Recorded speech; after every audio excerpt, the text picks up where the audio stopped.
dans ma vie, esprit, règne,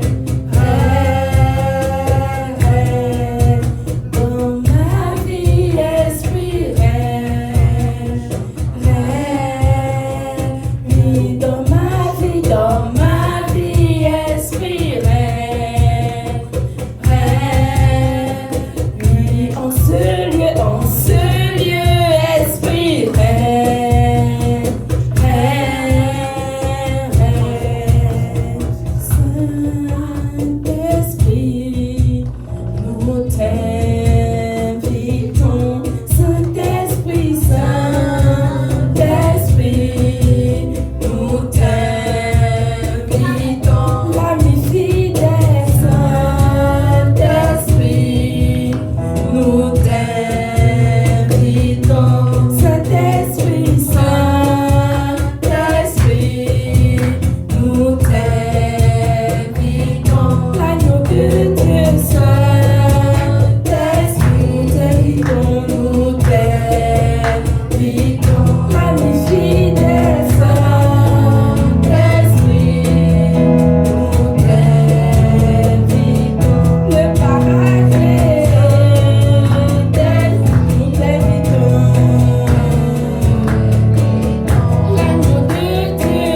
tu verras combien le nombre en est grand.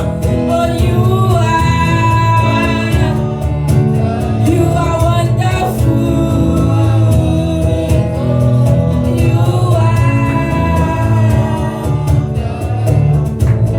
You are worthy to be. You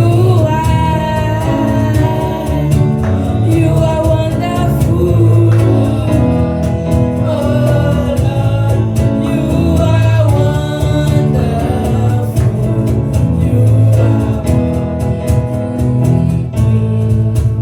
You deserve all the glory, Yahweh, Yahweh.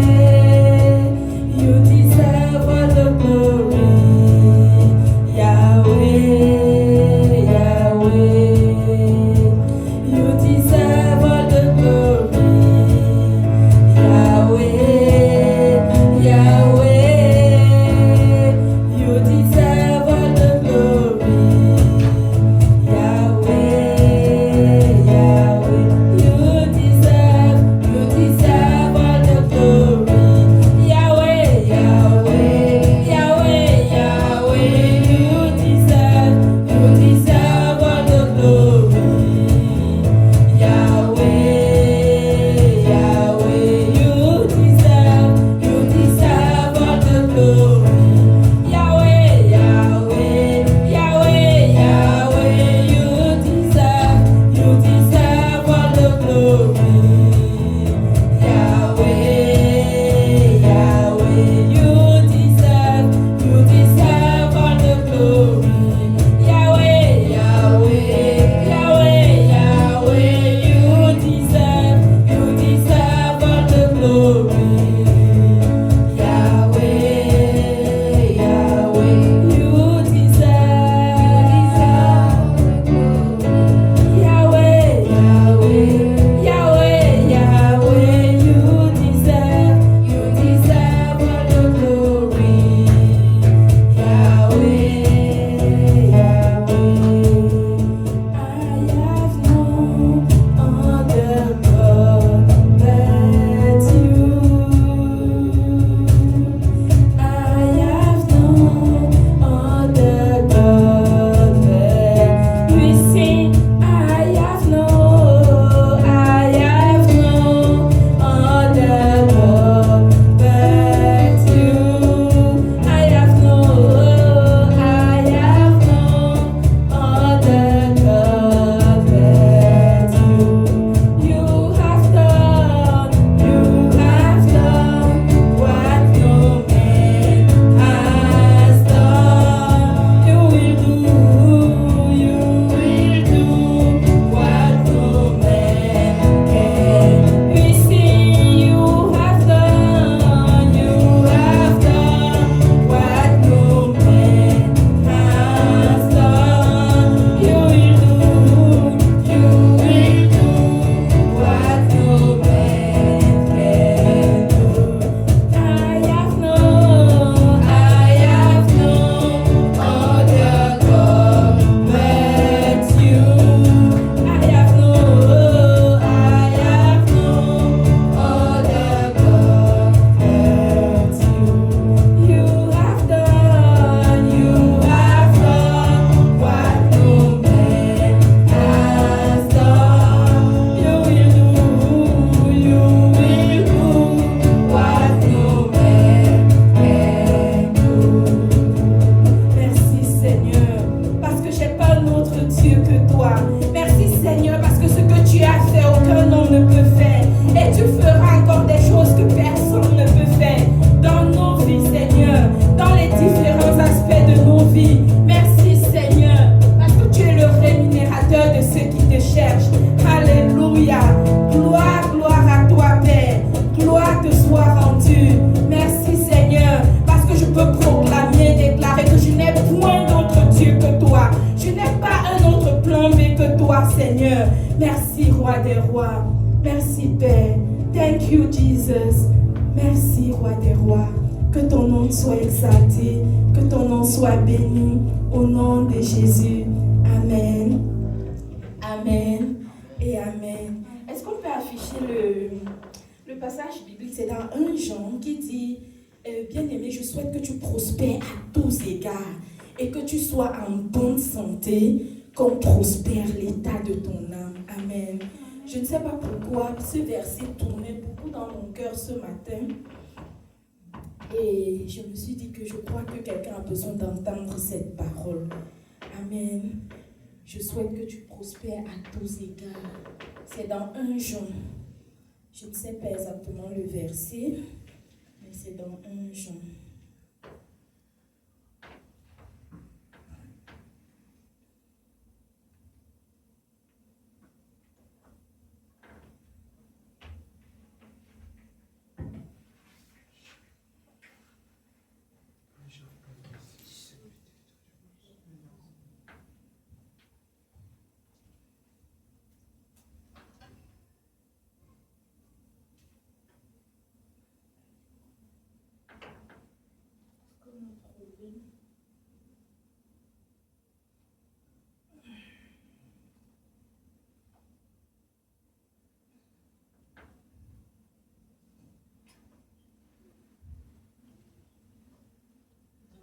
Un, 3 Jean 1, verset 2. 3 Jean 1, verset 2. 2. 3 Jean 1, verset 2. Gloire à Dieu, nous lisons la parole du Seigneur. Bien-aimé, je souhaite que tu prospères à tous égards et sois en bonne santé comme prospère l'état de ton âme. Pendant que je pensais à ça, j'ai compris combien la santé est tellement importante parce qu'on ne peut rien faire si on n'est pas en bonne santé. Et je souhaiterais que nous proclamons cette parole dans nos vies. Nous sommes en début d'année 2026 et je souhaiterais que ton désir, parce que la parole de Dieu dit quoi? Que celui qui arrose également sera arrosé, que nous nous arrosons. Amen. Que nous nous arrosons mutuellement. Donc on va déclarer cette parole dans nos vies. Tu vas aller vers un bien-aimé, tu vas dire, tu vas prononcer son nom. Hein? Tu ne dis pas juste bien-aimé. Tu dis, Diane, je souhaite qu'en cette année 2026, tu prospères à tous égards et que tu sois en bonne santé, comme prospère l'état de ton âme. Michel, je souhaite qu'en cette année 2026, tu prospères à tous égards. Quand on dit à tous égards, ça veut dire dans ta vie académique, dans ta vie financière, dans ta vie professionnelle, dans ta vie relationnelle, dans tous les aspects de ta vie, dans ta vie familiale. Donc, en fait, dans tout, amen. Donc, tu vas choisir une personne, tu changes juste de personne, amen. Et tu changes, et tu dis ça à la personne, amen. Alléluia. Est-ce qu'on peut se prêter à ce jeu? Gloire à Dieu. Waouh. Bien-aimé, je souhaite que tu prospères. Je sais que tu sois en bonne santé, que tu prospères à tous égards.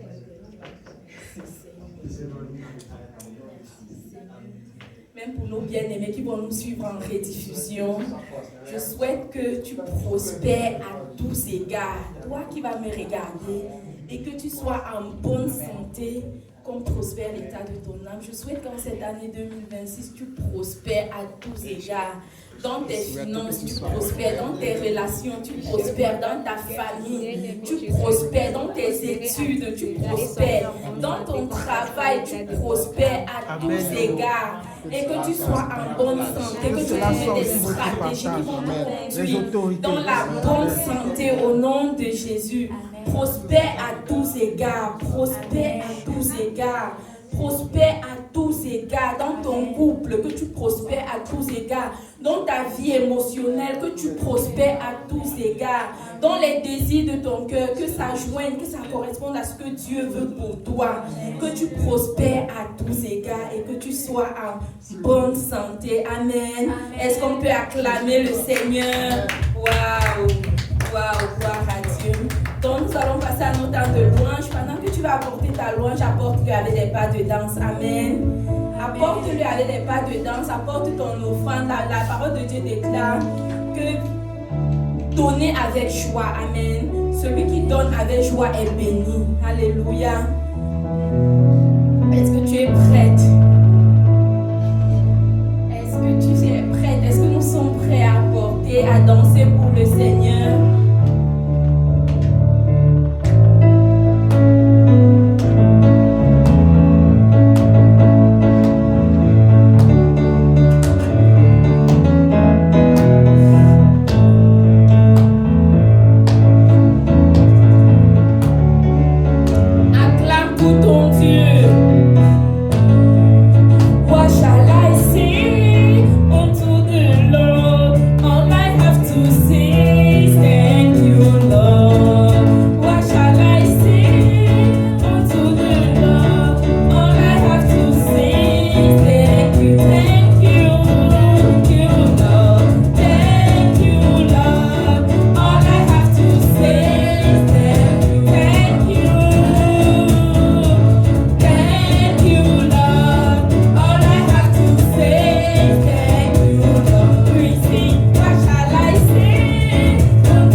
Seigneur.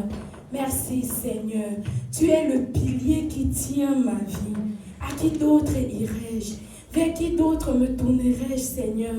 En toi, il y a les paroles de la vie. Merci Seigneur. Merci Seigneur.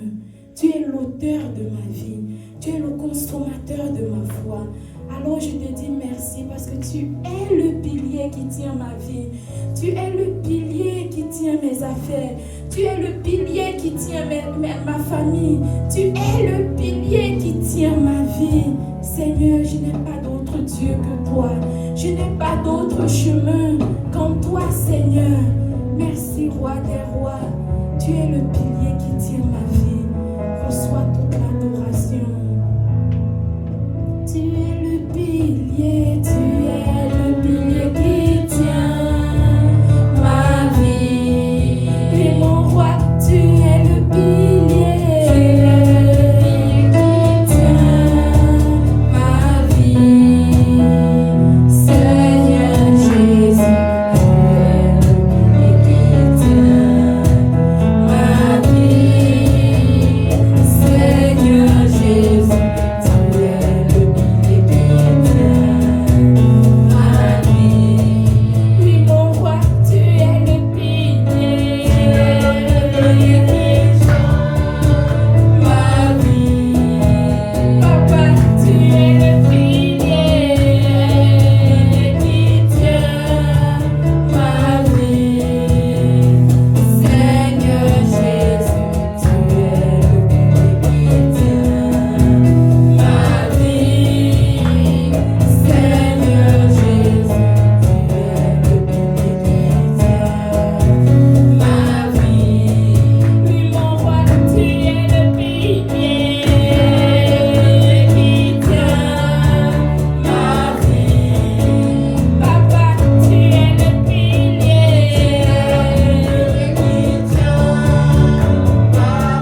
silence.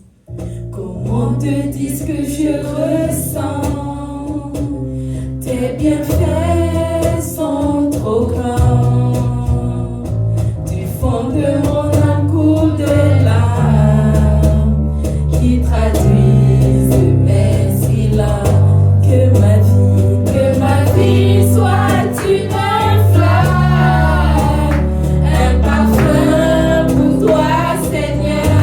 Que ma vie soit une flamme, un parfum de bonne odeur. Jésus, devant toi je me répands. Fais de moi ce que tu voudras. Jésus, devant toi je me répands.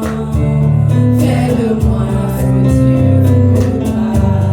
Comme l'argile devant le potier. Donne-moi la forme qui te plaît. Fais toutes choses en ton temps. Je serai toujours confiant. Seigneur, observe mes voies.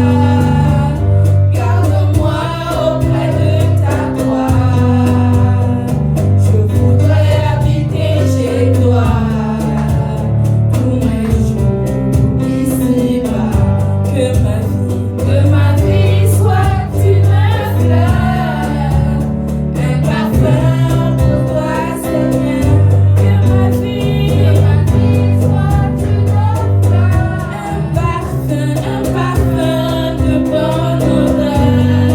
Jésus, devant toi je me répands. Fais de moi ce que tu voudras. Oh Jésus, devant toi je me répands. Fais de moi ce que tu voudras. Oh Jésus, devant toi je me répands. Fais de moi ce que tu voudras. Oh mon roi, devant toi je me répands. Fais de moi ce que tu voudras. Divin amour, reçois le front de tous les saints du monde. Et que les anges se mettent avec les anges pour célébrer ta gloire et proclamer ton nom, Jésus.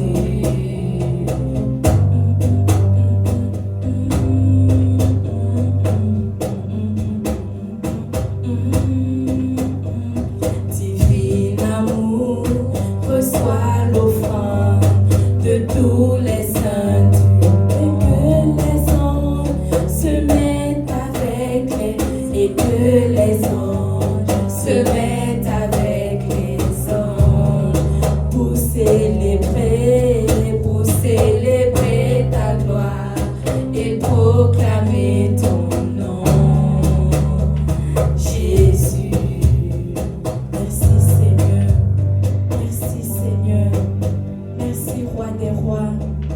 Merci parce que en toi Seigneur il y a l'amour, en toi il y a la paix, en toi il y a le calme Seigneur. Que la gloire, l'honneur, la puissance te soit rendue au nom de Jésus. Amen. Alléluia. Amen. Gloire à Dieu. Gloire à Dieu. Notre pasteur n'est pas encore là. Amen. Normalement, c'est lui qui devrait apporter la parole. Mais nous prions afin que le Seigneur le protège où il se trouve actuellement. J'espère qu'il va nous joindre d'ici peu. Donc, nous allons prier afin que le Seigneur prépare nos cœurs à recevoir sa parole. Tu vas prier pour ton cœur, tu vas prier pour le cœur de ton frère, de ta soeur, et dis, Père, prépare nos cœurs à recevoir ta parole, ce que tu as préparé aujourd'hui pour mon frère, pour moi. Seigneur, permets que nous puissions le recevoir et comprendre comme toi tu le désires. Alléluia. Merci Seigneur. Merci Père parce que ta parole c'est la vérité. Ta parole c'est le chemin. Ta parole c'est la vie. Merci parce que tu prépares les cœurs. Seigneur, prépare le cœur de mon frère, de ma soeur en ce moment. Père, je prie au nom de Jésus, afin que tu nous prépares, corps, âme et esprit, à écouter ta parole, à comprendre, Seigneur, ce que tu veux nous parler aujourd'hui, ce que tu as à nous dire aujourd'hui, Père. Merci parce que ta parole déclare que lorsque ta parole, elle sort pour nous faire du bien, elle sort pour nous instruire, elle sort pour nous encourager, elle sort pour nous corriger. Père, je prie au nom de Jésus afin que ta parole, que celle ou celui-là qui a besoin d'instruction aujourd'hui, que ta parole puisse l'instruire, que celle ou celui-là qui a besoin d'enseignement aujourd'hui, que ta parole puisse l'enseigner, que celle qui a besoin d'encouragement, cette personne qui a besoin d'encouragement aujourd'hui, que ta parole sorte pour l'encourager, pour lui faire du bien. Merci, Roi des Rois, parce que, Seigneur, tu nous dis, Seigneur, dans ta parole, que nous ne manquerons de rien parce que tu es le divin berger, parce que tu es le bon berger. Merci, Roi des Rois. Merci pour la puissance qu'il y a dans ta parole. Merci, Seigneur, parce que ta parole, elle ne retourne pas vers toi sans avoir accompli ce pourquoi elle est sortie. Merci, Père, parce que tu précipites même les pas de notre pasteur, de notre dirigeant, Seigneur, où il se trouve actuellement. Seigneur, merci, parce que tu précipites ses pas, afin que ta parole soit proclamée aujourd'hui, Seigneur, comme tu le désires, et que la gloire te soit rendue au nom de Jésus. Amen. Amen. Amen. Est-ce qu'on peut acclamer pour notre Dieu? Est-ce que quelqu'un a un témoignage? En attendant que notre pasteur arrive, il ne faut pas qu'on reste juste en mode off, mais que nous puissions échanger entre nous. Amen. Amen. Gloire à Dieu. Est-ce que quelqu'un veut prendre la parole? Est-ce que quelqu'un a un témoignage où la personne se dit oui, Seigneur, merci. Parce qu'il y a toujours une raison, au-delà de tout. Quelqu'un pouvait dire, même si je ne vois pas, même si mes yeux physiques ne voient pas encore, Seigneur, je te dis merci pour le souffle de vie. Seigneur, je te dis merci parce que je peux me tenir debout. Seigneur, je te dis merci parce que je n'ai pas besoin d'acheter d'oxygène. Amen. Est-ce que quelqu'un a un témoignage à nous partager? Parce que le témoignage sort aussi pour encourager. Donc quand je témoigne, c'est pour dire à un frère, à une sœur que c'est encore possible. Amen. C'est encore possible. Si le Seigneur l'a fait dans ma vie, ça veut dire qu'il est capable. Il peut également le faire dans la tienne. Amen. Gloire à Dieu. Qui veut prendre la parole? Qui veut prendre la parole? Il n'y a personne. Personne n'a de témoignage. Wer hat eine Zeugnis, wo du einfach mal den Herrn Danke sagen willst und einfach deine Zeugnis teilen und sagst, Herr, ich bin dir sehr dankbar, weil du hast so und so und so in mein Leben getan. Amen. Qui a un témoignage?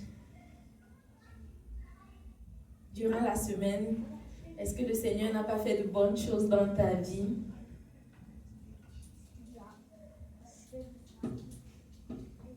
Qui veut prendre la parole? Ou on va le faire à tour de rôle, vraiment, parce que faut pas qu'on soit juste en mode off quand le pasteur n'est pas là. Ou on peut toujours continuer à chanter. Waouh, ça fait 1 heure de temps que je chante. Le frère Miguel va chanter ou bien oui, ou bien même quelqu'un peut avoir un témoignage, même un chant. Un chant également, c'est un témoignage. Pour dire vraiment, Seigneur, je te dis merci au travers de ce chant, c'est pour t'exprimer ma reconnaissance. C'est pour t'exprimer. Le témoignage est de différentes manières.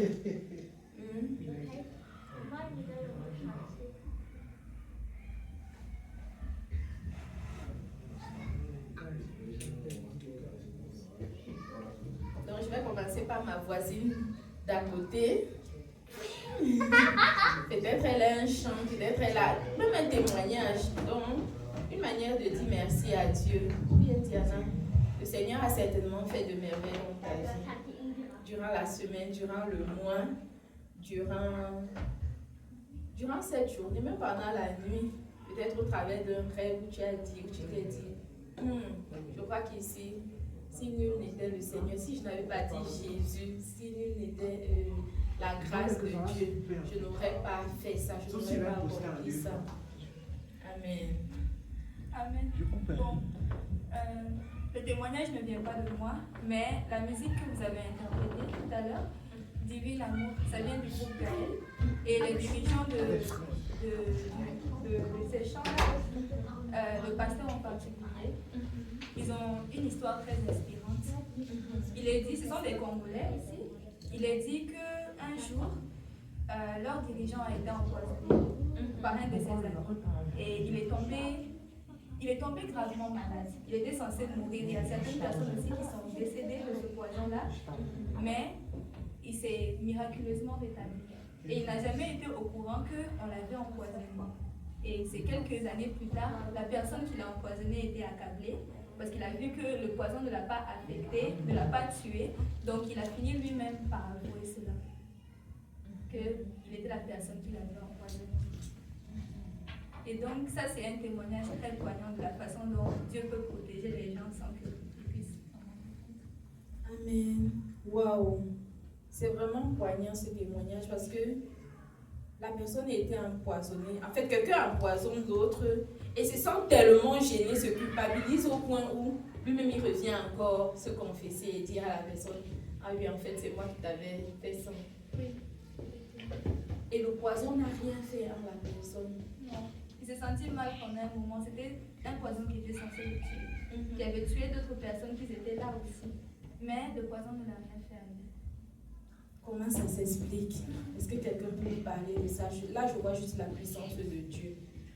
Où le Seigneur dit même que, même avant de prendre quelque chose, prie pour ça. Il dit: ah, mon nom, au nom de Jésus. Parce que du moment où tu dis au nom de Jésus sur la chose, en fait, tout change. Tout change. Ce qui était poison ne devient plus en fait dans le corps de la personne, parce que dans ses veines, c'est le sang de Jésus qui coule. Amen. Ou même de la manière que le Seigneur a pu changer au mariage de Canaan, l'eau en vin. C'est miraculeux en fait. Et les choses miraculeuses ne s'expliquent pas concrètement avec, mais c'est vraiment miraculeux. Waouh. Amen. Est-ce qu'on peut acclamer le Seigneur pour ce beau témoignage et dire que Seigneur Dieu, tu es capable, tu es capable. Si je me cache en toi, si je suis couvert par ton sang, je suis caché en toi. Ce n'est que si tu dis oui que la chose arrivera. Parce que si le Seigneur dit non, quelles que soient les méthodes que les hommes vont prendre, ça ne va pas arriver. Amen. Est-ce que quelqu'un d'autre a un témoignage? Est-ce que quelqu'un d'autre a quelque chose à nous partager? Ça peut ne pas être ton témoignage personnel, mais quelque chose que tu as vécu autour de toi également, comme notre sœur Diana nous a parlé du dirigeant du groupe Gaël qui avait traversé cette épreuve. Et à chaque fois qu'elle écoute cette chanson, elle se rappelle en fait. Elle voit juste la puissance de Dieu, la grâce de Dieu. Amen. On va passer. D'accord. On va passer la parole à notre sœur Gloria. Est-ce qu'on peut acclamer pour notre sœur? Elle a eu le courage de pouvoir partager son témoignage avec nous. Amen. Wow.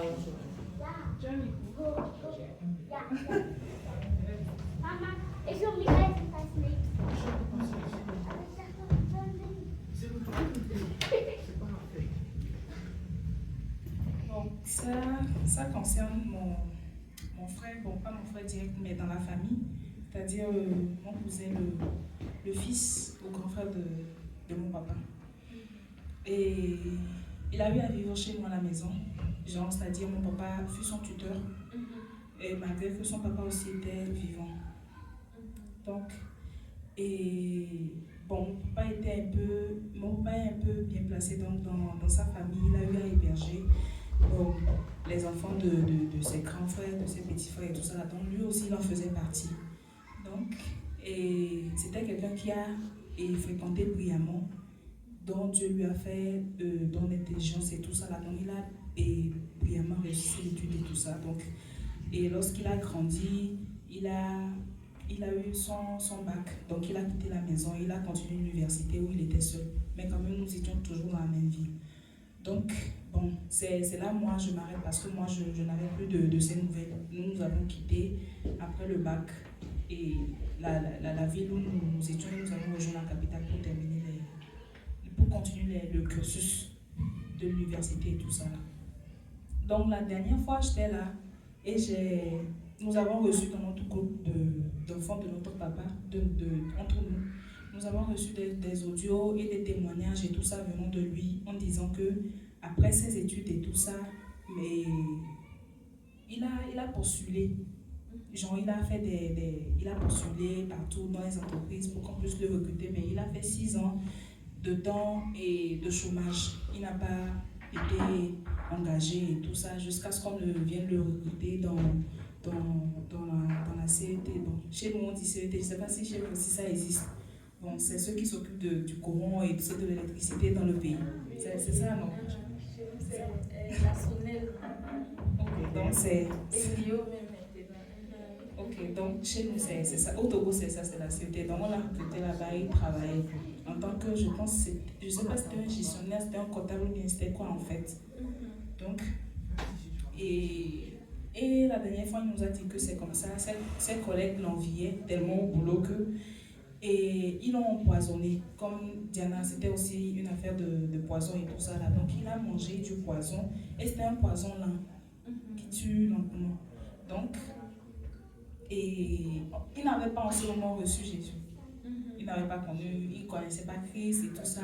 Et il y avait aussi des problèmes dans son foyer. Il s'était marié, et pas légalement, mais quand même, il était avec sa femme à la maison. Ils avaient déjà des enfants. Et il y a eu des troubles. Et je pense que la femme a quitté le foyer. Et ils se sont séparés. Donc, en ces moments-là, il a reçu, je ne sais pas, il a eu des maladies et tout ça qui n'allaient pas. Entre-temps, jusqu'à ce qu'il n'était pas encore même fini. Et jusqu'à ce qu'il ne vienne encore recevoir ce coup-là au boulot où il a mangé le poison et où, je ne sais pas, ses collègues l'ont empoisonné et tout ça. Là, maintenant, ça l'a catégoriquement affaibli. Et or, la femme aussi avait quitté aussi le foyer. Donc, il était seul, il était souffrant et je pense qu'il maigrissait. Le poison le consommait à tel point qu'il maigrissait. Et il était, à un moment donné, il avait perdu, je sais pas, les membres étaient là, mais quand même, ça ne travaillait plus. Les pieds, les bras, les mains, genre, il était comme une patte morte, bon, si je peux le dire comme ça. Oui, paralysé, un truc comme ça, il n'arrivait plus à marcher. Donc, on l'a déplacé. Je pense que c'est la femme qui était de visite, ou bien je ne sais pas trop, elle a appris ça maintenant. Elle allait dans une église. Je ne sais pas si vous entendez parler de ça, Toto, je ne sais pas si vous connaissez cette église-là. Bon, c'est au Bénin. Donc, elle est chrétienne, bon, elle croit et tout ça. Donc, elle est partie là-bas. Elle a parlé de son homme et tout ça. Bon, le pasteur lui a demandé de la porter, de venir avec lui. Donc, on l'a conduit là-bas et on a prié pour lui. Donc, le pasteur, il a touché, a prié pour lui, il lui a dit, va, et tu seras guéri au nom de Jésus. Donc, il est rentré à la maison. Et donc, lorsque le pasteur lui a touché comme ça, il dit que lorsqu'il est rentré, il sentait une bouffée de chaleur, comme si quelque chose sortait de lui, ou bien un truc comme ça. Bon, donc c'était en fait une sorte de délivrance et tout et tout. Donc, il a dit que lorsque ça finissait, sa peau se séchait. Sa peau se séchait. Et bon, je pense que c'est dans ce processus-là, il a eu guérison et tout ça. Et maintenant, il a donné maintenant sa vie à Jésus. Et il disait aussi dans ses songes, il voyait en fait qu'il arrivait à maintenant terrasser ces personnes-là en fait qui s'assoyaient en fait sur lui. Un truc comme ça dans la famille. Et aussi lorsque le jour il est revenu au boulot, ses collègues le craignaient. Ils avaient en fait peur parce qu'ils se disaient qu'en fait que ce poison-là qu'on t'a donné là, tu devais partir. Pourquoi est-ce que voilà, tu reviens? Donc de la sorte là. Donc voilà, je voulais rendre témoignage et dire merci parce que ça a duré, je n'avais plus de ces nouvelles. Donc je savais quand même qu'il était malade, mais pas à ce point où on devait en fait finir avec sa vie. Peut-être même qu'il n'allait même plus vivre en cette année-là. Donc je remercie Dieu pour sa vie, je remercie Dieu parce qu'il s'est converti et maintenant il a accepté Jésus. Et aussi Dieu a restauré son foyer. Donc je prie Dieu que Dieu restaure tous ces foyers-là qui se cassent, se brisent et tout ça à cause de l'ennemi et tout. Voilà. Donc j'aimerais dire merci à Dieu pour sa vie. Waouh. Waouh. On peut acclamer le Seigneur. Ce puissant témoignage, c'est vraiment... C'est un beau témoignage. Surtout quand les collègues... Ce qui m'intrigue, c'est que les collègues s'attendaient déjà à écouter une mauvaise nouvelle, mais on est surpris de le voir au travail. Ce que Dieu peut faire, c'est vraiment inimaginable. Ce que Dieu peut faire est puissant. Waouh! Encourage-le dans les voies du Seigneur, vraiment, qu'il continue. C'est le meilleur. Je dis toujours que c'est la plus belle décision que j'ai faite dans ma vie. Accepter Jésus. Accepter Jésus. Parce que certaines personnes se demandent, lorsqu'ils essaient de comprendre mon background, d'où je viens, mon histoire, on se demande comment tu fais avant de tenir temps. Comment tu fais de garder toujours ce sourire. Mais ce n'est pas la grâce de Dieu. Amen. Le Seigneur est merveilleux. Waouh! Waouh! Il est prêt à guérir. Il dit même si vous prenez du poison, il est capable à tout changer. Je suis extrêmement reconnaissante à Dieu. Waouh! Waouh, waouh, waouh. Et ce qui me fait même qu'il laisse. Quand j'écoute ça, c'est un témoignage vivant. Pendant que la sœur racontait, j'essayais juste de voir ça en image en fait. Et il n'y a que Dieu en fait. Il n'y a que Dieu. Il est l'unique chemin qui mène à la vie, qui mène vraiment au salut. Gloire à Dieu. Le frère lui a la parole. Gloire à Dieu. Est-ce qu'on peut acclamer le Seigneur pour notre frère? Partager son témoignage. Wow. Pendant qu'il arrive, vraiment hier c'était la Saint-Valentin et vraiment j'ai également quelque chose à nous partager sur ça. Donc le frère lui va parler et gloire à Dieu. Gloire à Dieu. Amen. En fait, le témoignage que je vais partager, ça me concerne pas, ça concerne ma maman chérie. Bon, je suis sûr que ça aura une suite. Bon, et moi-même, je suis dans un processus de témoignage que je vais vraiment raconter ici, par la grâce de Dieu. Donc, c'est la partie que je vais faire. Mais ça date un peu, mais je pense que c'est quelque chose qui m'a tellement marqué. Et bon, je n'ai jamais eu l'occasion de témoigner comme ça, mais j'ai eu quand même à parler aux gens, à témoigner aux gens. Ça concerne maman, comme je l'ai dit. Présentement, elle se trouve dans un état, maladif, mais le témoignage que je vais faire, c'est pour dire à quelqu'un que c'est quand nous pensons qu'il n'y a plus d'espoir que Dieu agit en fait.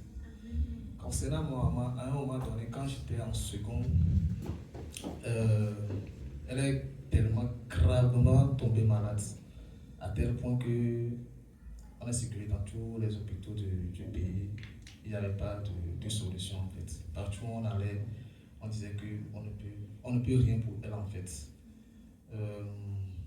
Ma maman était devenue ce qu'on dit entre griffes, squelette vivante en fait. C'est qu'elle n'a plus la vie en elle. Elle n'a plus du tout la vie en elle. Et je pense que Dieu a créé l'homme et il y a des fonctionnements. Par exemple, si tes organes fonctionnent bien, tu dois chier, tu dois péter, ce sont des trucs qui normalement l'homme doit faire. Mais à un moment donné, ma maman a fait presque un mois, elle ne peut plus chier, elle ne peut plus péter, tout ça. Son ventre était devenu tellement gros et elle-même c'était, je pouvais même la comparer avec les trucs là. Donc on est passé dans tous les hôpitaux, on ne pouvait rien pour elle. Donc on attendait seulement qu'elle rentre là pour qu'on puisse l'enterrer. On a aussi cherché à l'amener au Ghana, on était sur des processus. Et il y a ma grand-mère, les partenaires, bon ce n'est pas vraiment ma grand-mère, mais celle qui a pris mon père depuis l'enfance. Donc c'est du coup ma grand-mère partenaire qui est sirène en fait. Donc, elle pratique le foot, tout ça là. Et elle, son travail c'est quoi? c'est d'amener les gens chez les charlatans, tout ça. Là. Donc, comme il n'y avait pas de solution au niveau de la médecine, elle en tant que sirène, bien chef sorcière, bon, elle est chef sorcière chez nous. Elle a voulu amener ma maman chez les charlatans pour qu'on puisse la traiter en fait. Donc, elle est venue plusieurs fois faire la proposition. Ma maman a refusé. Elle a dit, je préfère mourir en Christ que d'aller chez les charlatans. Plusieurs fois, elle a tout fait, ma maman a refusé. Et donc, un soir, la famille était encore réunie. Et bon, on attendait que ça moire en fait quoi. Et il y avait un oncle comme ça qui aussi était arrivé. Et elle a vu la maman et puis il a dit plutôt, on va encore tenter une fois, on va l'amener encore à l'hôpital. On l'a amené à l'hôpital ce soir-là. Par la grâce de Dieu, le lendemain, c'était le début de sa guérison en fait. Moins d'une semaine, ma maman a totalement guéri en fait. C'était un miracle, personne n'avait compris en fait. Pourquoi d'abord, pendant des mois, on était allé dans les hôpitaux, tout ça, on dit qu'il n'y avait pas de solution. Et là, on l'a amené, on était même passé par là. Ils ont dit non, il n'y avait pas de solution en fait. Mais c'est au même endroit qu'on l'a encore amené et c'est là où on a trouvé une solution en fait. Donc, il n'y avait plus d'espoir, tout le monde attendait seulement qu'elle rende l'âme, qu'on puisse l'enterrer. Mais par la grâce de Dieu, elle s'est en sortie. Donc, c'est pour dire que c'est quand on est lassé, on se dit qu'il n'y a plus d'espoir, c'est là que Dieu lui agit. Des fois, Dieu nous fait passer dans des situations compliquées aussi pour nous éprouver, voir si vraiment nous avons la foi en lui. Et je pense que c'était aussi une épreuve pour ma maman, parce que plusieurs fois la grand-mère lui a proposé de faire goûter spirituel, mais elle a refusé. Elle a catégoriquement refusé. Je pense que c'était aussi sa victoire en fait. Donc comme je l'avais dit, présentement, elle est encore dans un état maladif. Et il y a eu encore cette proposition de l'amener encore chez les trucs là, mais elle est toujours sur sa décision, elle refuse toujours, elle préfère mourir en Christ. Parce que mourir en Christ déjà c'est une victoire. Donc aujourd'hui, elle a dit, si elle meurt, c'est une victoire pour elle. Mieux vaut aller chez un charlatan, on te traite et tu rentres dans un pacte avec le diable. Et tu perds non seulement tu vas perdre ta vie, mais tu perds aussi ton nom. Donc c'est aussi pour encourager quelqu'un que quel que soit le cas, quel que soit ce qui se passe, garder la foi, c'est toujours important. Donc c'est le témoignage. Donc comme je l'ai dit, il y aura un parti de qui va me concéder pour nous puissions le Seigneur Jésus. Amen. Est-ce qu'on peut acclamer? Wow, ça fait chaud au cœur lorsqu'on parle de sa maman. C'est très très proche, c'est vraiment très proche quoi. Et comme on dit souvent, le garçon et sa mère, c'est une histoire qu'il ne faut pas jouer avec eux. Waouh, je bénis le Seigneur pour la vie de la maman. Et elle a fait le bon choix. Elle a fait le bon choix de prendre les voies du Seigneur, de chercher à avoir la guérison dans les voies du Seigneur et pas chez les charlatans. Parce que là-bas, c'est toujours conditionné en fait. C'est toujours conditionné. Nous prions afin que le Seigneur la restaure définitivement et qu'elle trouve la guérison totale au nom de Jésus. Merci parce que sa vie est un témoignage. Parce que quand j'écoute ça, c'est juste encourageant et de comprendre que c'est là où notre sagesse finit, que où le Seigneur en fait commence. Et parfois le Seigneur veut juste nous éprouver pour voir combien tu l'aimes en fait. Qu'il te laisse aller comme la parole de Dieu le dit, aller dans la vallée de l'ombre de la mort.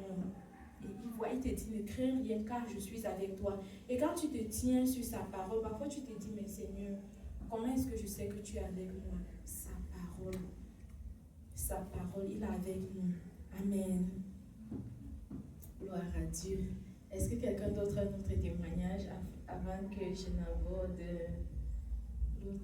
l'autre aspect? Je bénis le Seigneur particulièrement pour la vie du frère Michel.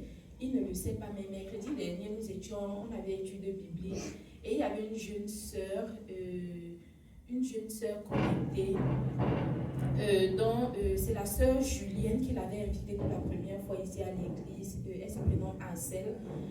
Et quand elle a pris la parole mercredi, j'étais en mode off comme d'habitude parce que je me préparais pour aller au travail, mais j'étais très très attentive à écouter. Et elle a dit une chose que vraiment, depuis qu'elle est au milieu de nous, ce peu de temps, depuis décembre, elle a recommencé à être au milieu de nous. Elle bénit le Seigneur particulièrement pour la vie du frère Michel. Parfois, tu poses des actes, tu ne sais pas jusqu'où la personne peut être reconnaissante plus tard, parce qu'il était un encouragement pour elle dans les voies du Seigneur. Il n'était même pas présent. Le frère Michel n'était pas connecté, mais quand elle a dit ça, ça m'a juste marqué. J'ai dit, j'aimerais encourager quelqu'un. Ne baisse pas les bras à continuer à parler de la parole de Dieu, de la bonne nouvelle autour de toi, d'encourager un frère ou une soeur. Peut-être le frère Michel lui-même, il ne sait pas ce par quoi elle traversait, mais juste les mots qu'il a parlé, qu'il lui a dit, a été un encouragement pour elle, que ça allait jusqu'à dans son subconscient, qu'au milieu de nous, en pleine étude biblique, elle puisse témoigner et elle bénit le Seigneur pour la vie du frère en fait. Amen. Donc soyons des sources de bénédiction. Le Seigneur il est bon en fait. Il est très bon et nous sommes comme ses extensions ici sur la terre. C'est pourquoi quand tu te tais là où tu dois agir, ça ne fait pas plaisir à Dieu. Amen. Ne soyons pas comme comme des rivières ou bien des rivières fermées, comme la mer Rouge, mais soyons comme ceux-là, des mers qui ont des affluents, en fait, qui ont plusieurs branches, ou des branches aussi longtemps que le Seigneur place des personnes sur ta vie, que tu sois cette source qui les bénit, en fait. Amen. Gloire à Dieu. Au milieu de nous, on est plus des célibataires, plus des personnes célibataires que mariées, et je sais que le Seigneur est sur le point de faire des très bonnes choses au milieu de nous en ce qui concerne le thème du mariage. Et comme la plupart de vous le savent, c'est un thème qui me tient beaucoup à cœur. Moi, j'aime le mariage en fait, c'est trop bien quand on est marié. Et hier, c'était la fête des... Bon, quand on dit la Saint-Valentin, moi je dis ça peut aussi être l'amour envers sa mère, envers son conjoint, ça symbolise l'amour généralement, mais la plupart des cas, on est toujours en train de voir ce côté du couple là-dedans. Amen. Et hier, à Fulda, il a été organisé un banquet des non-mariés. Où j'avais mis le flyer de ça dans le groupe de l'église. Bon, je mettais juste pour encourager quelqu'un, si il ou elle est intéressé d'y aller. Et ce qui m'a marqué, c'est que lorsque j'entendais le pasteur Vincent, mon père spirituel, partager, ça me rappelait, il y a de cela, nous sommes en 2026, ça fait 16 ans que je suis en Allemagne. Et la première année, la deuxième semaine, quand je suis arrivée en Allemagne, j'ai fait sa connaissance. Donc, ça veut dire, c'est quelqu'un qui a tellement impacté ma vie. Et les mêmes paroles qu'il disait, c'est comme si ça me remontait, c'est comme s'il y avait de cela 16 ans. Et l'une des choses que j'ai retenues encore là, et que j'aimerais vous partager, et que j'en partage même avec certaines personnes qui m'abordent de manière privée, c'est que qu'est-ce que tu fais pendant ta période de célibat? Qu'est-ce que tu fais pendant ces temps? C'est un moment où je dis toujours, si on pouvait rentrer les choses en arrière, peut-être j'aurais encore plus fait de choses, plus fait tellement de bonnes choses, mais on ne peut pas rentrer. Mais j'aimerais juste encourager une personne. Pendant ton moment de célibat, qu'est-ce que tu fais? Et mon père spirituel avait souvent l'habitude de me dire, Doris, c'est le moment où tu dois économiser. Il faut que l'homme, là, quand il entre dans ta vie, qu'il ne vienne pas voir une fille endettée, qu'il ne vienne pas voir une fille qui vit au jour le jour, en fait, qui attend la fin du mois comme si elle attendait. Non, tu dois épargner. C'est un moment où il faut épargner. Tellement, le Seigneur l'avait, je ne sais pas, moi je dis toujours, j'avais trouvé grâce auprès de ses yeux d'avoir un conseiller comme ça, vraiment par la grâce de Dieu, qui puisse même me dire, voilà, tu gagnes tel montant. tu vas faire comme ça, tu vas faire comme ça, tu vas faire comme ça. Tous les mois, tu mets tel montant de côté, Doris, et tu oublies. Qui peut te dire ça?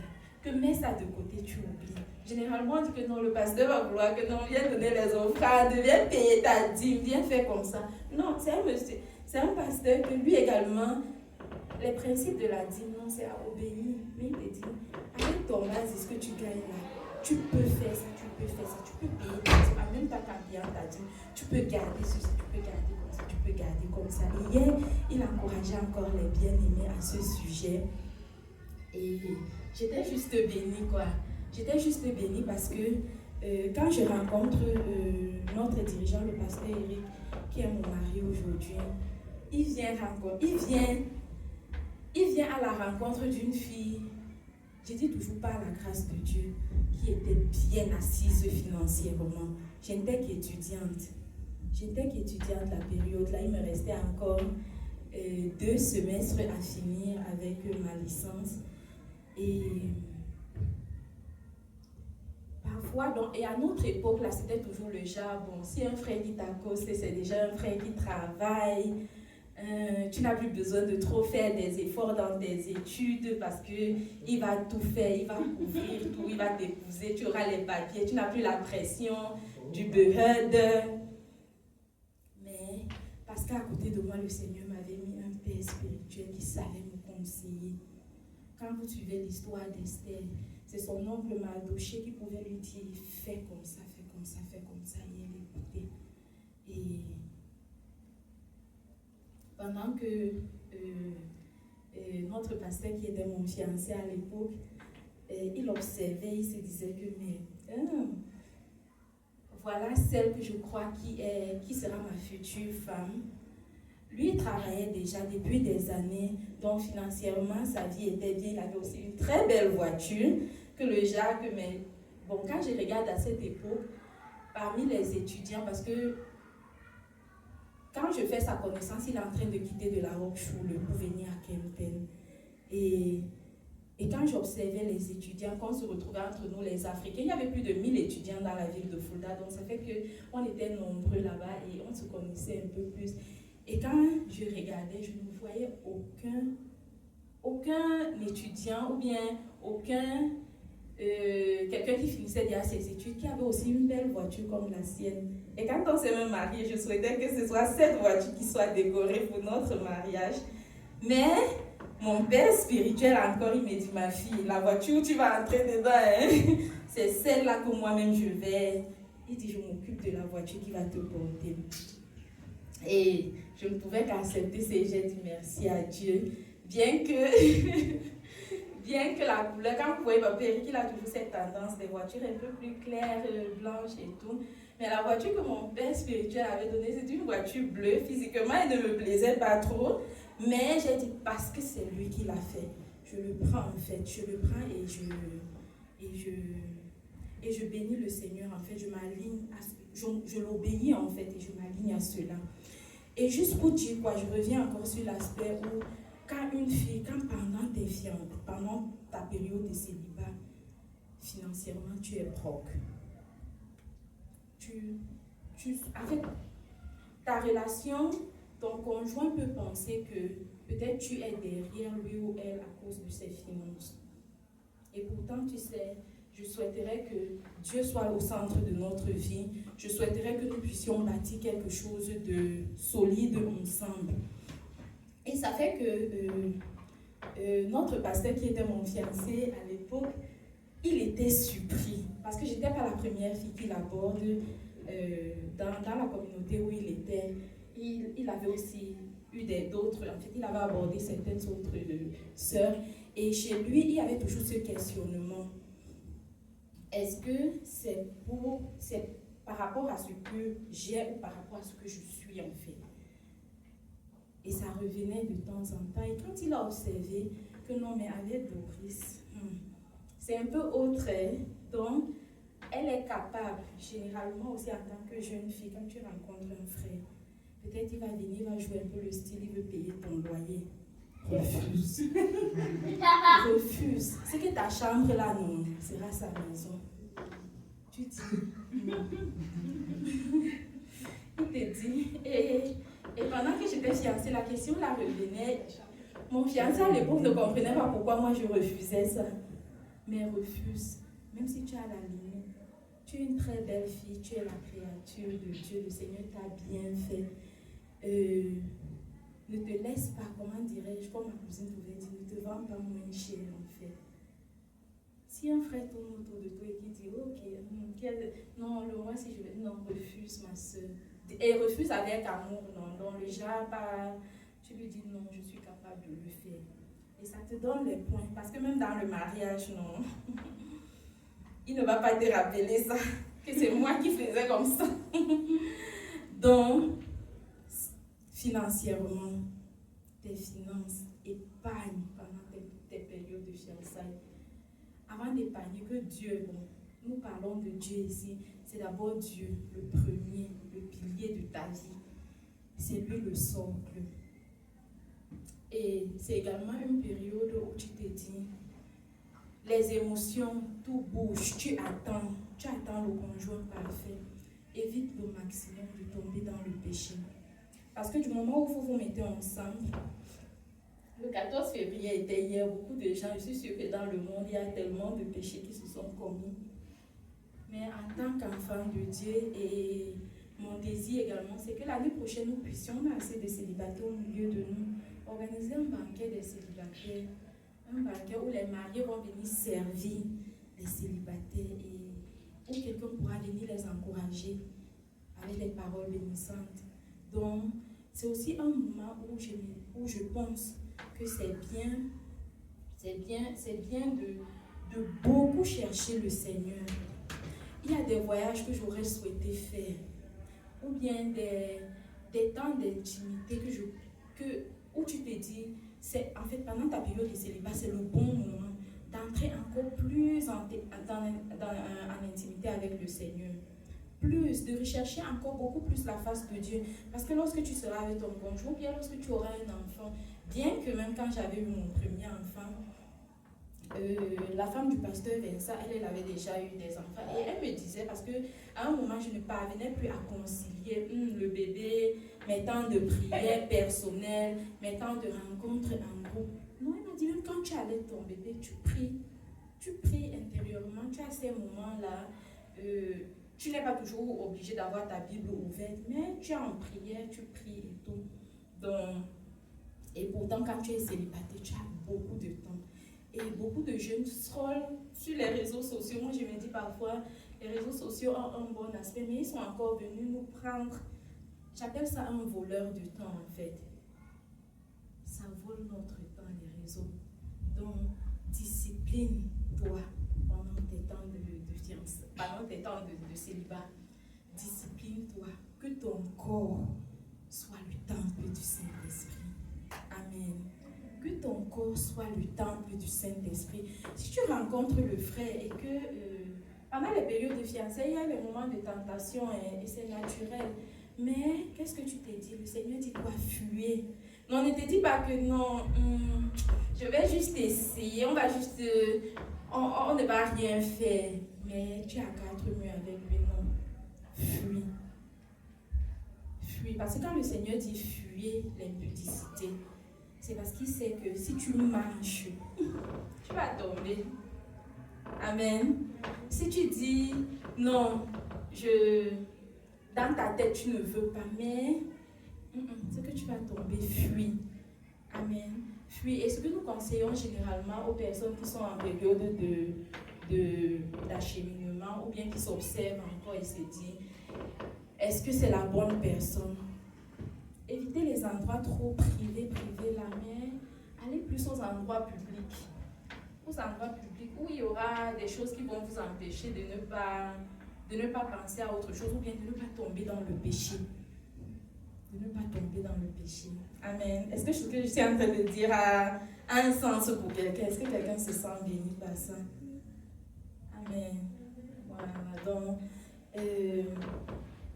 ou bien même, est-ce qu'il y a des questions? Parce que nous sommes en temps d'échange. Je n'ai pas préparé quelque chose, mais Dieu est en train de faire vraiment des merveilles. Où on est en train de s'échanger vraiment sur des choses essentielles de la vie. Donc, je ne sais pas si dans ce que j'ai dit, tu te dis, j'ai une question, ou bien il y a une question qui taraude dans mon cœur quand je pense au thème du mariage. Est-ce que c'est le bon ou c'est la bonne conjointe de ma vie? Et à cela, il y a un frère qui hésitait. Il hésitait. Moi, j'avais eu la confirmation que non, vraiment, la sœur, là, c'est vraiment celle que Dieu a préparée pour toi. Mais en lui, je pouvais ressentir comme un blocage, comme un blocus et tout. Et ça a pris des années, hein, vraiment des années. Et j'ai été surprise. Il y a la semaine passée, qui m'appelle pour me dire, l'affaire là, non maman, qu'est-ce que tu en dis encore? Et je dis, ça a pris le temps que ça a pris, mais le Seigneur l'a encore ramené à ce point. Et je suis tellement contente. Le jour qu'on va juste annoncer ça publiquement, je suis très très reconnaissante au Seigneur. Je suis très reconnaissante au Seigneur. Amen. Est-ce qu'il y a des questions? Diane a une question. Wow. Est-ce qu'il y a un âge pour se marier? Belle question. Belle question. Est-ce qu'il y a un âge pour se marier? Waouh. Est-ce qu'il y a un âge pour se marier? Qu'est-ce que vous en pensez?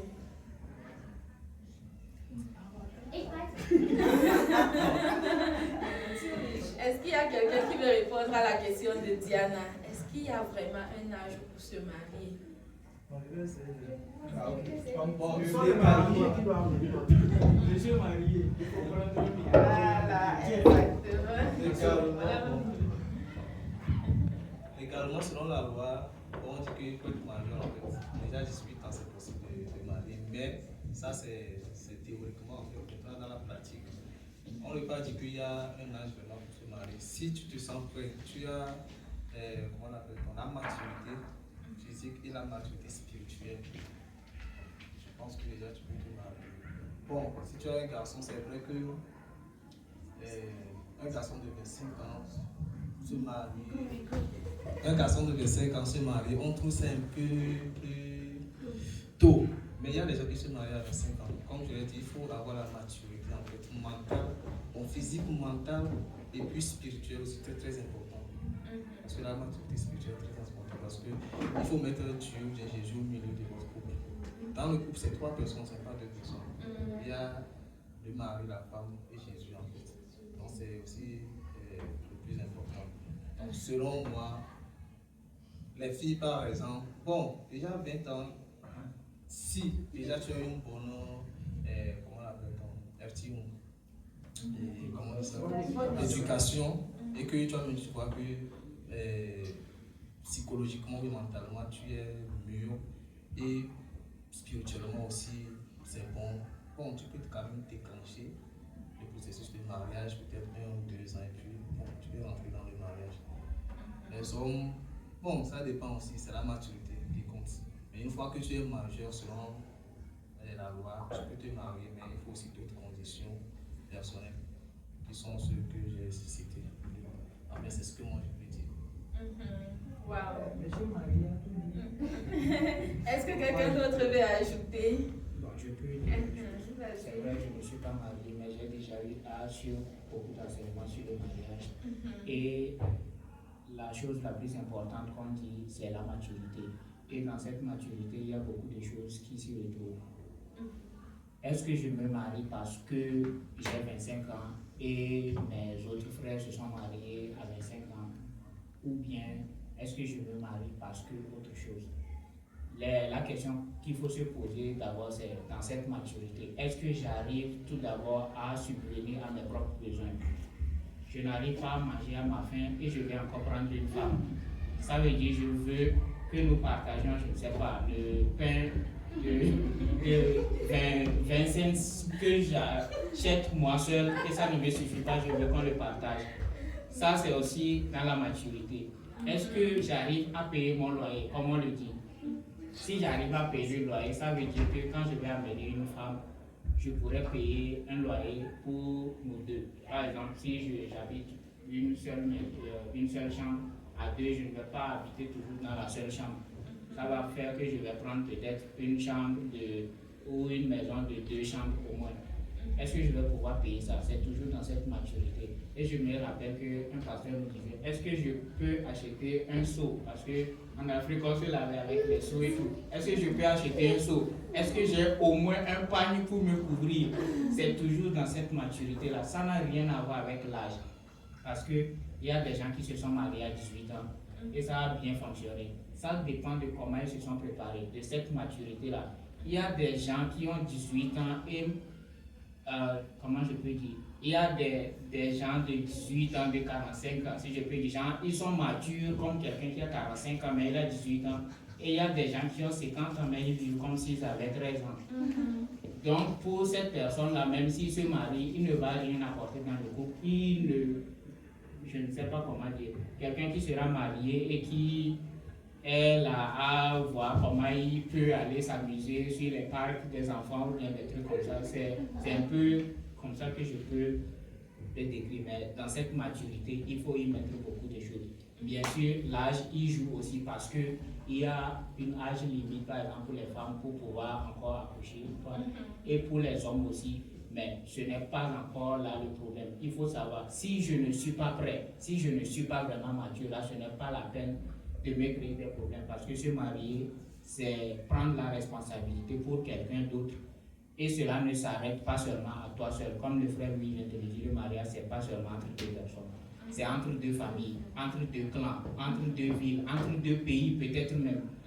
Et si vous avez des enfants, parce que vous n'allez pas vous marier sans avoir d'enfants. Si vous voulez avoir des enfants, ça veut dire à chaque enfant qui vient, il y a la responsabilité qui sont pour moi.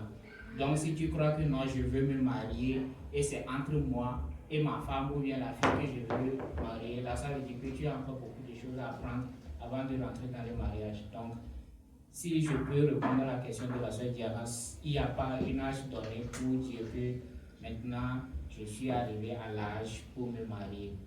C'est vrai qu'on dira pour aller voter, il te faut avoir 18 ans, bien pour aller voter, il te faut avoir 21 ans. Ici, ce n'est pas question d'aller voter. Donc, tu peux te marier à 18 ans, tu peux te marier à 30 ans.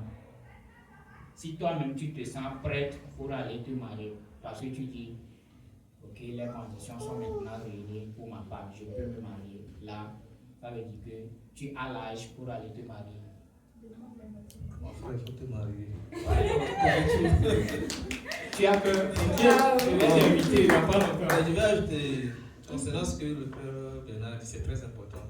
Les finances, c'est très important. Et il y a des gens qui ont 40 ans, mais qui ne sont pas encore prêts à se marier parce que les finances, il n'y en a pas.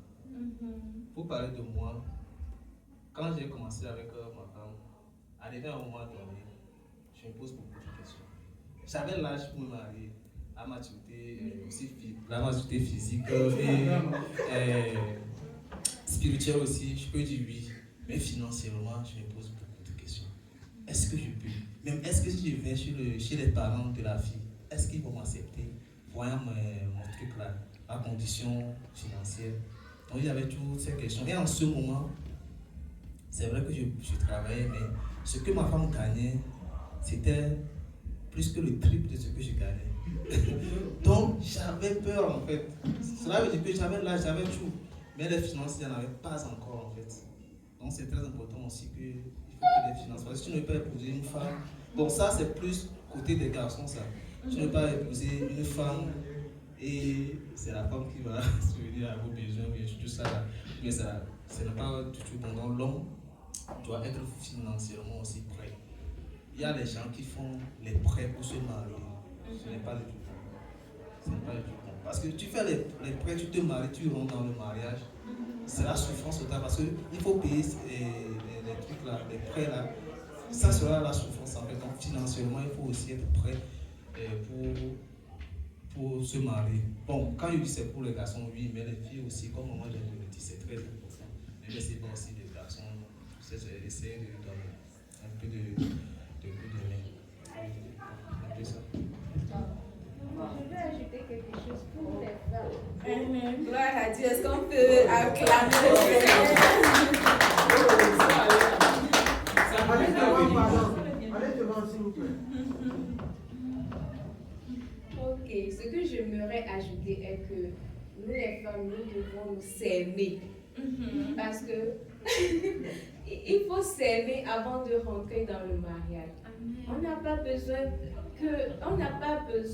certes, on a besoin de l'amour de l'homme, mais il faut se donner de l'amour avant d'y rentrer. C'est très très important. C'est ce que j'aimerais ajouter. La maturité aussi, c'est aussi un cas. Il faut être aussi accompli. La femme doit bien être assise, si je me le dis, entre griffes avant de rentrer dans le mariage. Pour que les choses soient bien accordées. Waouh, est-ce qu'on peut acclamer? Ça, les apports que vous avez apportés sont tellement importants. Sont tellement importants. Waouh, et tellement vrai.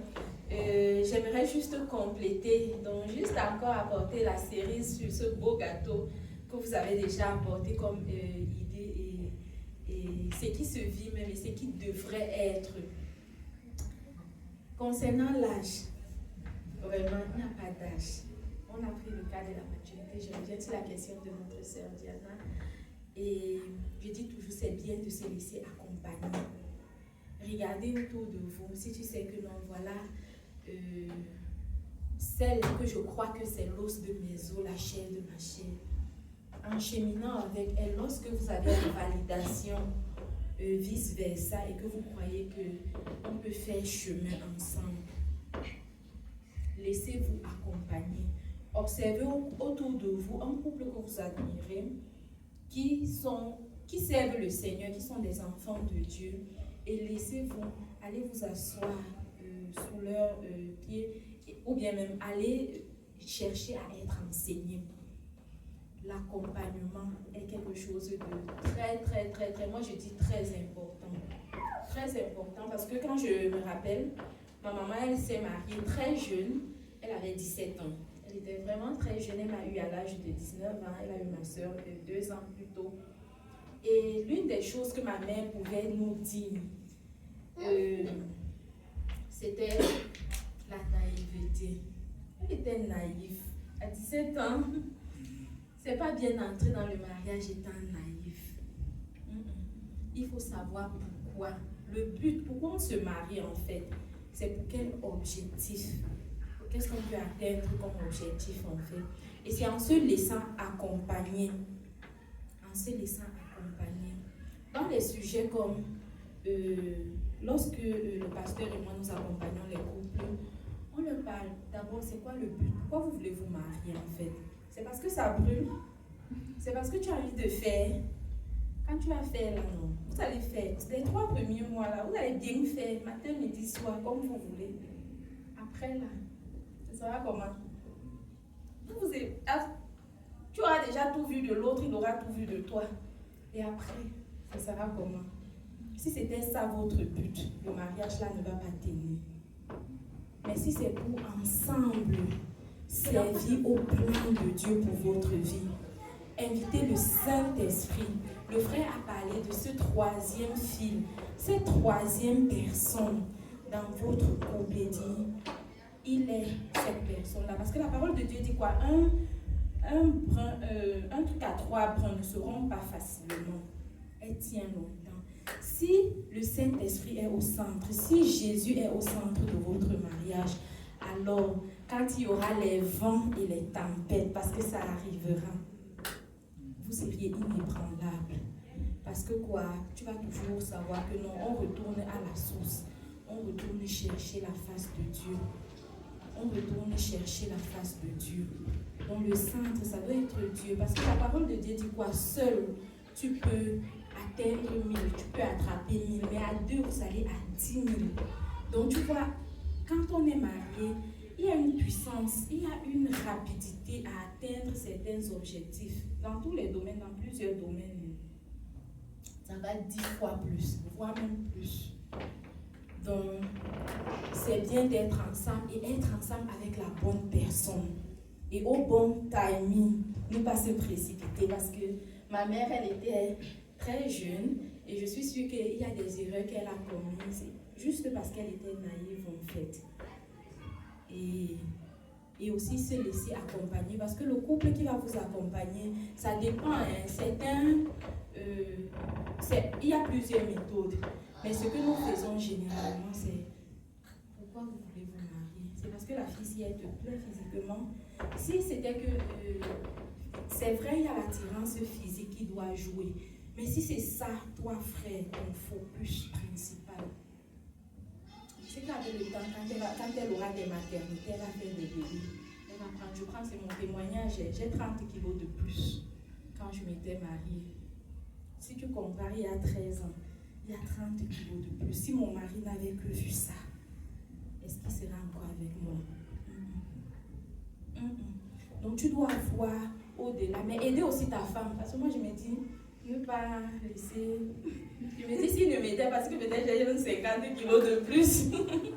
Donc, ne pas la laisser juste, mais l'aider à être la meilleure version d'elle-même. Donc, l'attrait physique, c'est important. La personne doit te plaire.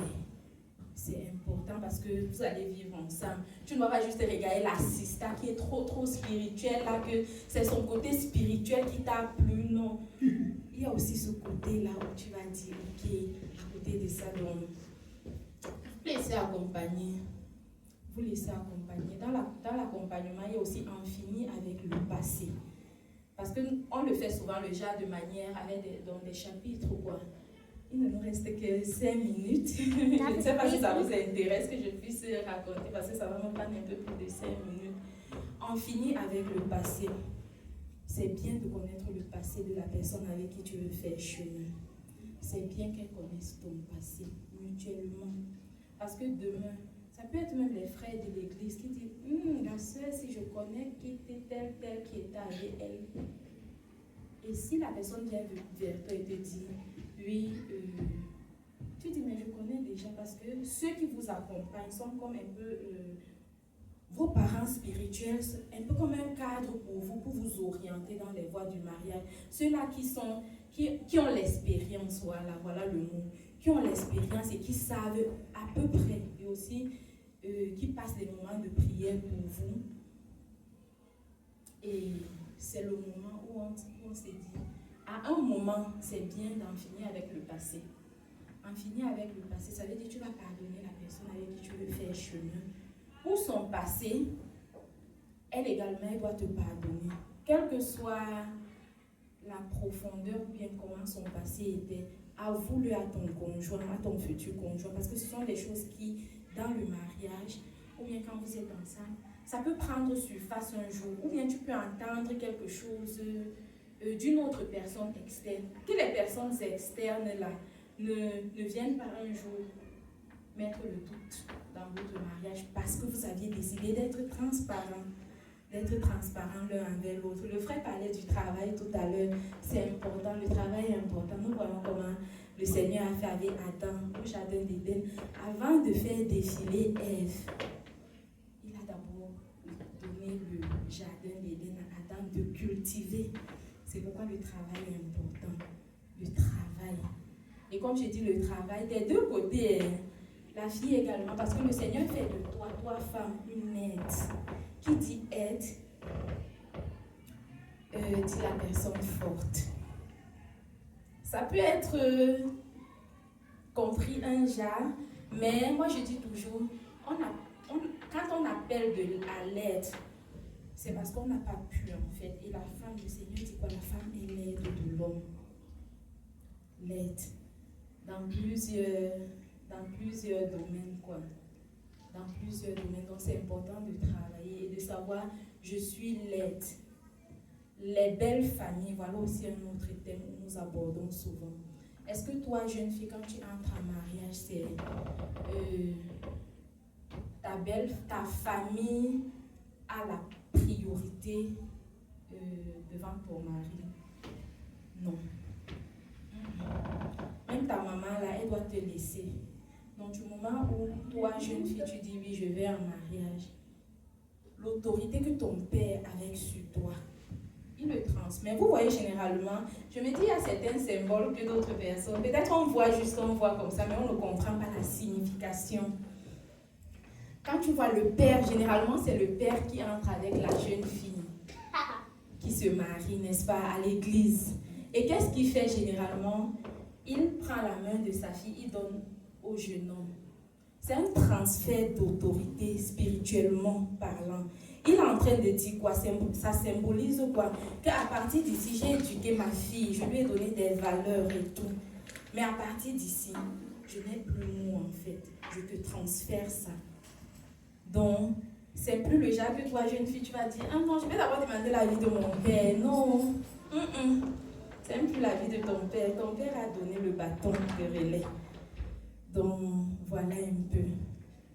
Voilà un peu. Et il y a tellement d'aspects. Le langage d'amour également. On aborde également. Surtout quand on sait que non, voilà, ceux-là, on est en train de voir déjà, les dates sont définies pour leur mariage. Le langage d'amour, c'est important. Il y a un auteur, il s'appelle Gary Chapman. Il a écrit un livre sur ça. Nous conseillons ça toujours au couple, laisser un langage de l'amour. Parce que généralement, on se comprend. Bon, il y a certains couples qui ne se comprennent pas bien et ils se demandent, mais qu'est-ce qui cloche en fait? C'est parce que tu ne sais pas parler le langage de l'autre. Donc, c'est important de connaître le langage d'amour de son conjoint et de s'exercer même. Donc, ce que nous faisons souvent, c'est comme un exercice qu'on donne aux fiancés.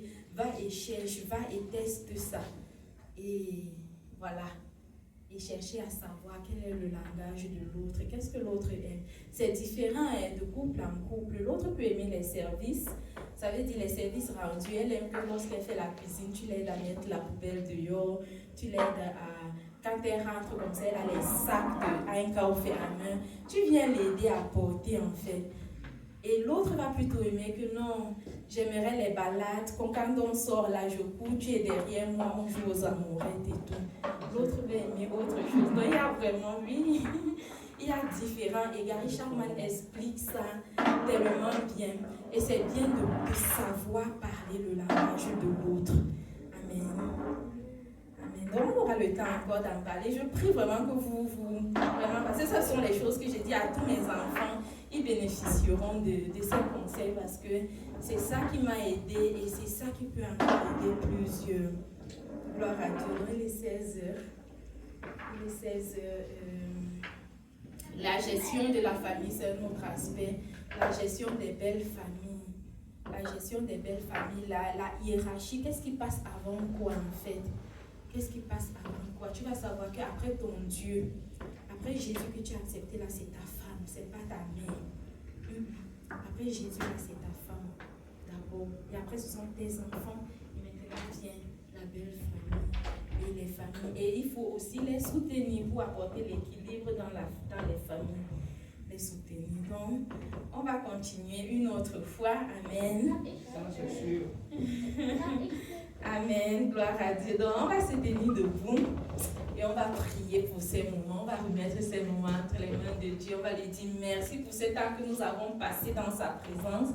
Et prions pour notre pasteur parce que vraiment, les dimanches, je lui demande souvent qui va apporter la parole et il me dit, aujourd'hui, il m'a dit que ça devait être lui, mais qui devait être là avec un retard. Et quand je vois jusqu'à l'heure s'il n'est pas là, je me demande bien si tout va bien, mais je crois que par la grâce de Dieu, tout va bien. On va prier pour conclure ces moments. Et pendant qu'on prie, prions pour notre pasteur, afin que le Seigneur veille sur lui là où il se trouve, dans ce qu'il fait. Et prions pour ce temps, parce que je crois également que le Seigneur a permis pour que nous ayons vraiment ce temps de témoignages, d'échanges. Et voilà, même on n'a même pas fini. Mais le Seigneur nous donnera encore une occasion d'en parler parce que c'est essentiel pour notre vie. On se pose beaucoup de questions et parfois ces moments d'échange comme ça sont bénissants, ça donne une orientation. Amen. Père éternel, nous te bénissons, nous te rendons grâce Seigneur pour ce que tu es Père. Merci. Merci Seigneur pour tes bontés, pour tes grâces qui sont renouvelées encore dans nos vies Père.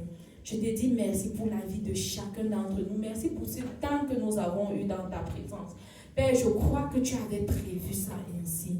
Merci également pour notre leader, Père.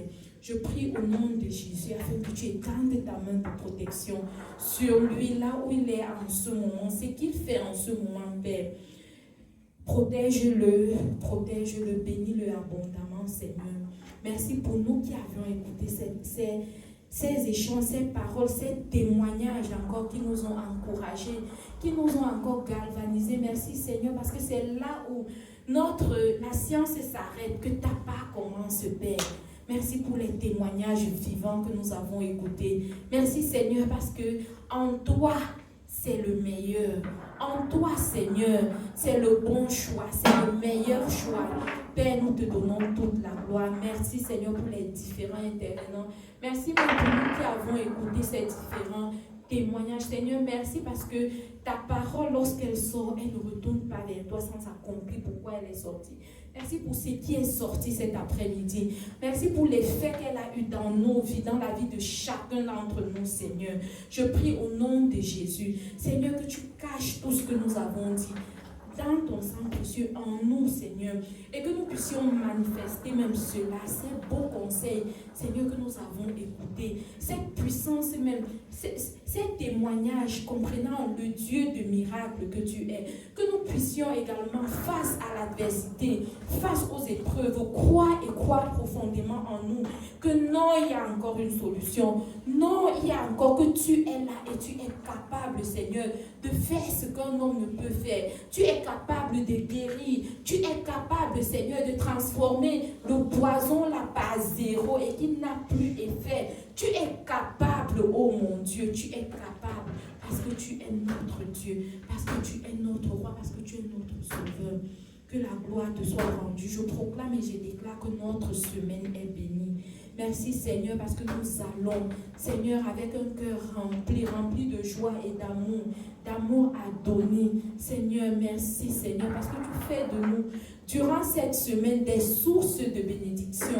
Merci même Père pour ces offrandes, Seigneur, que tes enfants ont apportées dans ta maison, que je déclare bénie et utile pour ton œuvre. Merci Père, que la gloire te soit rendue. Semaine bénie à chacun de nous. Semaine bénie à chacun de nous. Et nous nous retrouvons dimanche prochain avec un cœur encore rempli de joie, rempli d'attente que le Seigneur va combler pour sa gloire. Au nom puissant de Jésus, va et sois une source de bénédiction.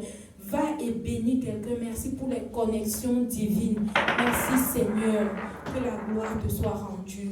Au nom de Jésus. Amen. Amen et Amen. Soyez bénis. Très bon dimanche.